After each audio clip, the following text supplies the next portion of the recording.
और उस प्रक्रिया में हम लोग विश्वास नहीं करते हैं। और बीपीएससी जो रेस्केलिंग और नॉर्मलाइजेशन का हवाला देके हम लोग को रिजल्ट दिया था, उसका हम लोग पुरजोर विरोध कर रहे हैं और उस प्रक्रिया में हम लोग अपना विरोध प्रतिरोध जताते रहते हैं। और 30 तारीख का हम लोग का एक आह्वान है सारे स्टूडेंट को, महाजुटान होने जा रहा है गर्दनी बाग में बीपीएससी के प्रति। किस आधार पे आपने रिजल्ट दिया?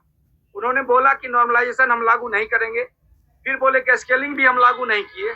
तो एक एग्जाम का 2 पेपर और दोनों का कट ऑफ सेम, इसका बेस क्या, इसका आधार क्या है, किस आधार पे किए, ये हम जानना चाहते हैं। और जो 30 तारीख का महाजुटान है बच्चों का, उसमें सारे बच्चे शामिल हो रहे हैं, जो पीटी पास है, जो फेल है, जो नहीं है, सब बच्चा जो स्टूडेंट है वो 30 के महाजुटान में जो भी इस प्रक्रिया से असंतोष व्यक्त कर रहा है वो सभी लोगों का कॉल है। और सिर्फ बीपीएससी नहीं, देखिए बगल में टीआरई वाले बैठे हुए हैं, हम लोग मोबिलाइजेशन कर रहे हैं, घूम रहे हैं। बच्चे में बहुत असंतोष है सारी प्रक्रिया को लेके, और खासकर बीपीएससी को लेके जिस तरह से उन्होंने तानाशाही रवैया अपनाया है और बच्चों को गुमराह किया है, कदम कदम पे गुमराह किया है। चाहे वो नोटिफिकेशन पे लेके कमेंट जब चेयरमैन का हुआ उस समय से गुमराह किया कि 60% सवाल यूपीएससी लेवल के आएंगे, उसके बाद जिस तरह के अस्त्रहीन सवाल पूछे गए एग्जाम में, फिर एग्जाम कैंसिल किया गया, बापू परीक्षा परिसर का दोबारा एग्जाम लिया गया। सभी प्रक्रिया बिल्कुल ही ऐसे संदेह के घेरे में है और हम लोग इसका पूरा विरोध कर रहे हैं। और 30 तारीख को महाजुटान हो रहा है, सभी लोग हर जिले से लोग आए, पटना से सभी लोग आए और इस महाजुटान को सफल करें। आगे देखिए, जो रिजल्ट में विसंगतता हुई है, जैसे 13 तारीख को जो एग्जाम हुआ उससे मात्र 6% रिजल्ट है, जो 4 तारीख को एग्जाम हुआ उसे 20% के आसपास रिजल्ट, 3 गुना ज्यादा रिजल्ट है।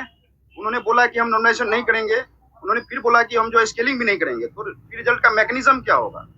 ये पूरा का पूरा रिजल्ट संदेहास्पद है। साथ साथ अभी 12 क्वेश्चन पे जो आज रीट में सुनवाई भी है, 12 क्वेश्चन अभी भी गलत हैं, जो स्टैंडर्ड एनसीईआरटी स्टैंडर्ड के टेक्स्ट बुक है उनके अनुसार।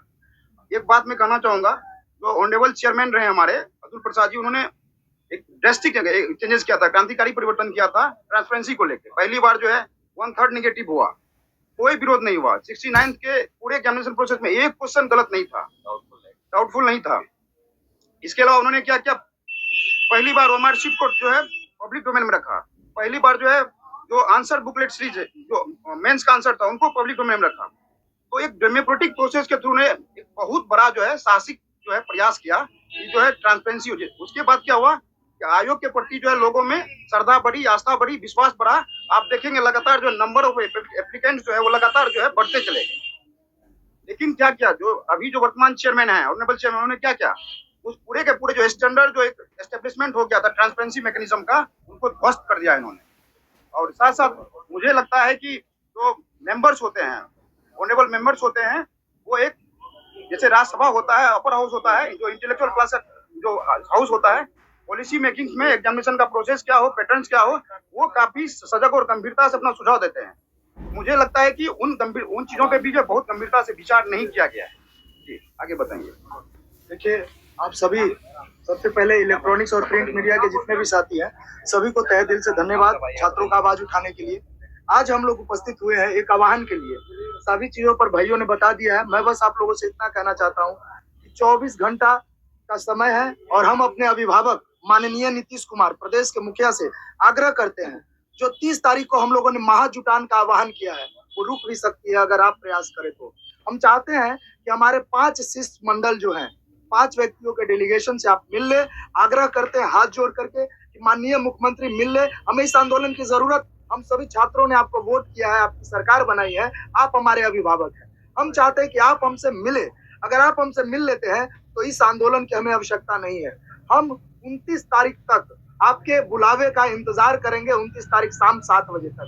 अगर आप नहीं करते हैं तो ये महा आंदोलन जो है एक विग्र रूप लेगा और हम लोग शांतिपूर्वक काला पट्टा हाथ पर बांध करके 30 तारीख को पटना में कूच करेंगे। और जितने भी साथी हैं, जितने भी अभिभावक हैं, वो सभी हम छात्रों के हित में आए और 30 तारीख को इस महा आंदोलन में अगर सत्ताधीश नहीं सुन रहे हैं, आयोग नहीं सुन रहे हैं, तो उनको कड़ा चोट दे करके सुनाए कि छात्र अब रुकने वाला नहीं है। सन 74 की जो क्रांति हुई थी जेपी साहब के नेतृत्व में, यह क्रांति छात्रों के नेतृत्व में विशुद्ध छात्र आंदोलन के रूप में जाना जाएगा। आने वाला इतिहास, ये आने वाले समय में इस इतिहास को आंदोलन में कभी कोई भूल नहीं पाएगा। इतिहास एक रूप लेगा।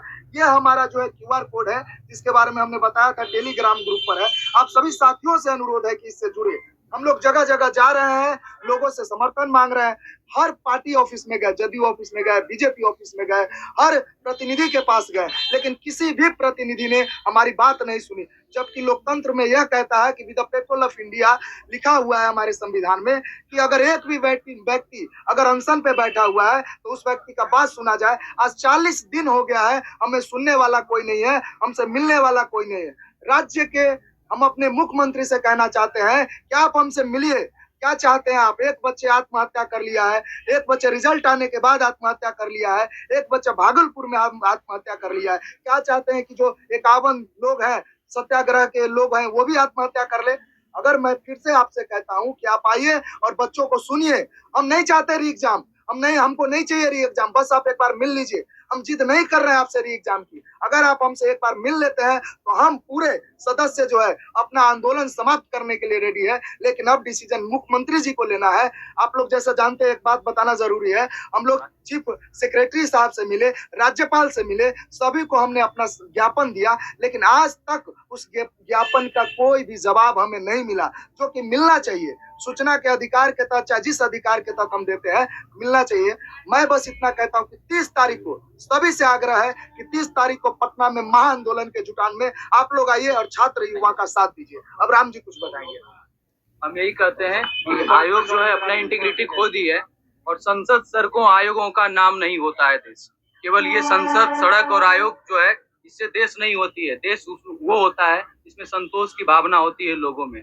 ये जो असंतोष की भावना पनपी है, 30 तारीख को बच्चे जोर शोर से संपर्क कर रहे हैं और सड़क पे उतरेंगे। हम लोग न्याय में तो लड़ ही रहे हैं, लेकिन बच्चे सड़क पे उतरने के लिए आतुर हैं। तो मैं मुख्यमंत्री से आग्रह करूंगा कि आप इसको बचा लीजिए, सुनिए, हम लोग का आवाज सुनिए। इतना दिनों से तो आप लोग सुने नहीं, और जो गलत हुआ है, जो हम लोग ऑब्जेक्शन लगाए हैं, सारा रिजल्ट में रिफ्लेक्ट होकर के आ रहा है कि कौन सेंटर पे क्या हुआ था, नहीं हुआ था।